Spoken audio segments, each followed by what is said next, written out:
Hello comrades, it's your friend Horatiu Zglimbea, and I'm here on the set of The Quick Take. Joining me for the millionth time, young Keanu, Noah Thulin. Noah, welcome back to the set of The Quick Take. I know you've missed it. Yep. I don't think you've missed it. I think you've been on all of them. I sleep here. Oh. Yeah, that's what the smell is. I thought a hobo was here. I found the cardboard box. Well, you know we have blankets and pillows. You don't have to use the box.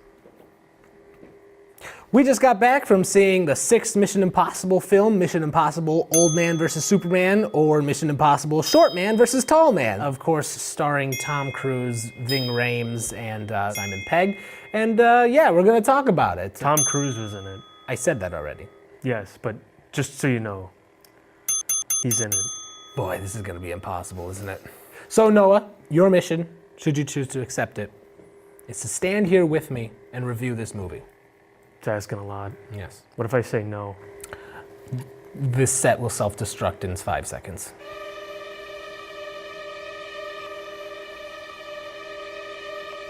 Theme song!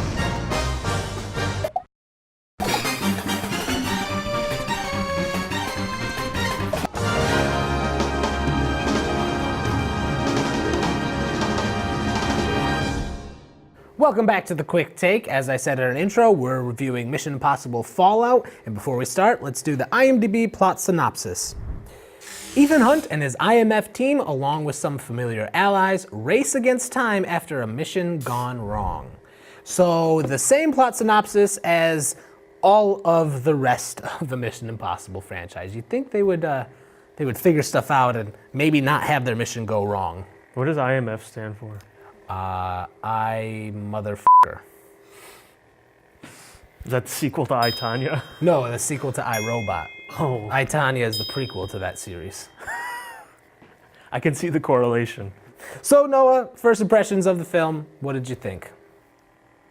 And don't just say nobody tried, that nobody cared, that it was bad. I want to hear full, fleshed out sentences. Go. It was good. For the most part, I liked it. I've only seen these movies like through bits and pieces. I haven't seen any of the other ones in their entirety. I just kind of know what happens.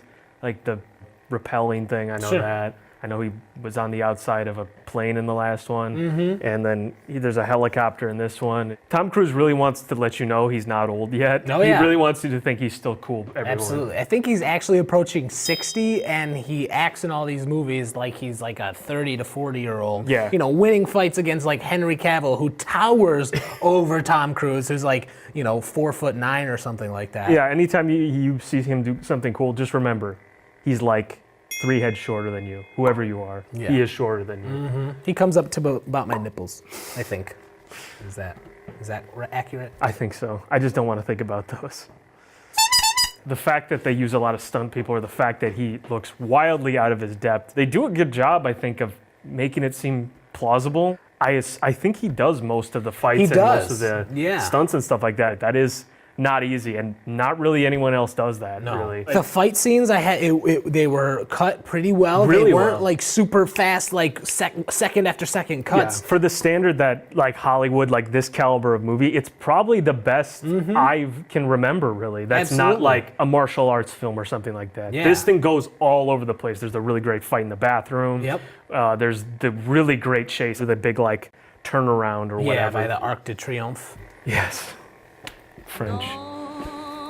I normally think car chases in movies are not done very well unless it's like really wide scale or they focus on it like Mad Max or something like that. But they did a really great job of that. And it's really hard to tell like what they did to fake a lot of it, because they did really clever camera moving along with him actually driving. And the helicopter scene, even though it goes on a bit too long, it ends like spectacularly. Yeah, it's all nothing about incredible. the action we can critique. No. I mean, it felt real and it was fun. It made you jump when things happened that you weren't expecting. And the actors, I'll give them all that. Absolutely. I think everyone did a really great job. Right.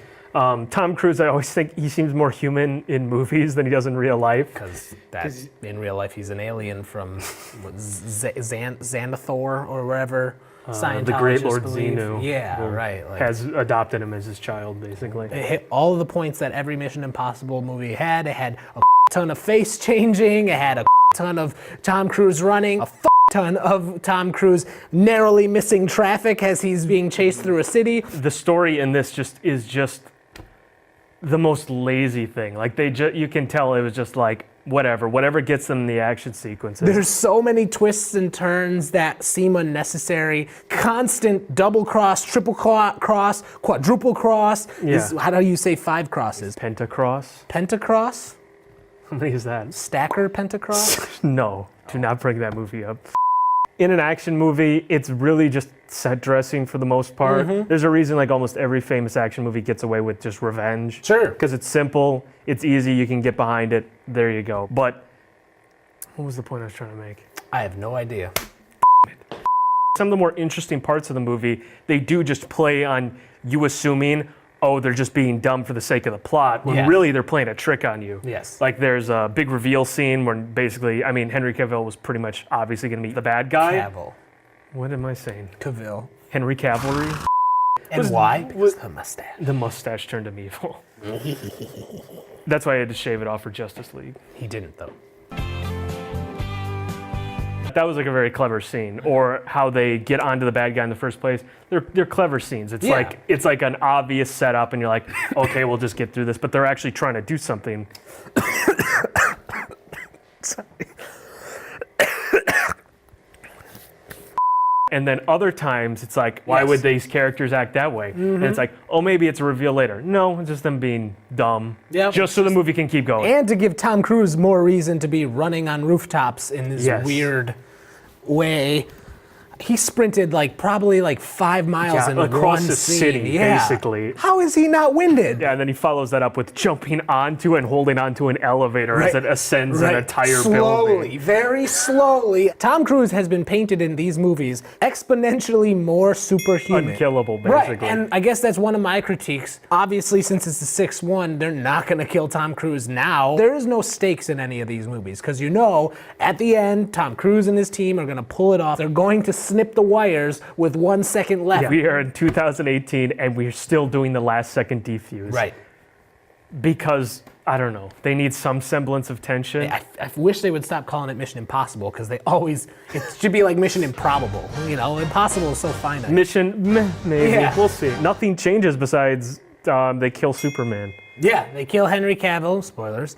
They capture the same bad guy that they captured in the last movie, and that's kind of unique. Ever since Mission Impossible 3, they've had a pretty consistent developing storyline with his wife, and now in the last one, Rogue Nation, one of the villains from there was also in this movie, and I don't think they've ever done that before, so it was a little cavalier, not Henry Cavalier, Henry Cavalry. Yeah, I can't say that word. It's very cavalier. Cavalry. Because really the only thing that has been consistent has been the characters that just reappear. But the ending feels especially padded when they introduce a new location. It's like, oh, we're going to have to set this up and wait for everyone to encounter each other again. But it seems like a lot of it was to set up for the big helicopter battle, which you see all over the trailers. He's trying to take something from Henry Cavalry, and his best plan is to destroy the helicopter he's in with his own helicopter. Yeah, by ramming him. I think he just knows at this point that he is basically invincible, so he can just do whatever he wants. Exactly. So Noah, what do you think you'll give this out of 5 whatevers? I'm going to give it 3.5 crates that Tom Cruise has to stand on to look like a normal human. Just, if you go watch the movie, I might ruin it for you, or any movie of his, just look at him and look at him compared to most other actors. And just remember, he's almost always on a crate. Right. Or if there's ever a shot from the back, they had to hire a person to look like Tom Cruise from the back. Yep. Because of how short he is. Yes. Here's a list of things that are as tall as Tom Cruise. Over here, this side. I'm going to agree with you, and I will give it also a 3.5. Henry Cavill's with a mustache, Superman with a mustache. It's just a fun romp for a summer blockbuster, and for what it is. All right, well, that's it. I guess that's the end of the review. Yep. Another great, successful review. In the can. For the quick take. Absolutely. And Horatiu, I think this is a special occasion. Okay. I don't know what that occasion is, but I think we should celebrate. So I got something specifically for you and me. You got us coffees? Yeah. That's nice, dude. Coffee. Wow. Really nice of you. It's like 10 o'clock at night, but I guess I'll just drink it. Okay, all right. Just cheers. drink it. Hey, to a good review. Ah, is that a cappuccino? Yeah, good stuff, right? Yeah. You feel anything? Why? Oh, no reason. Just because. Ah, surprise, motherfucker! It's been me the hell? whole time poisoning this shit. You're gonna die. You poisoned this? Yeah, you've been killing me off ever since I got here. And now you're done. Now you're done.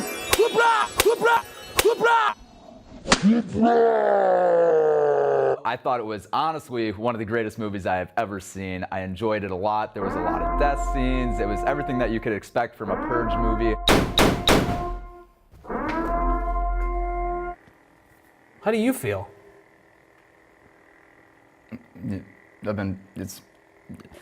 Did you?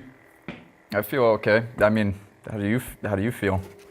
Well, you see, Austin, I knew it was you the whole time, and I switched the drinks.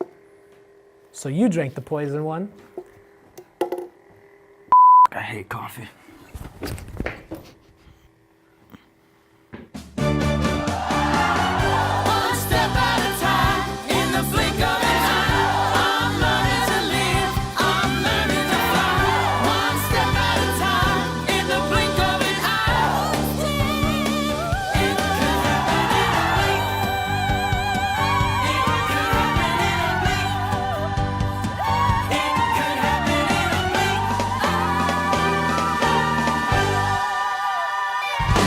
Surprise, motherfucker! In the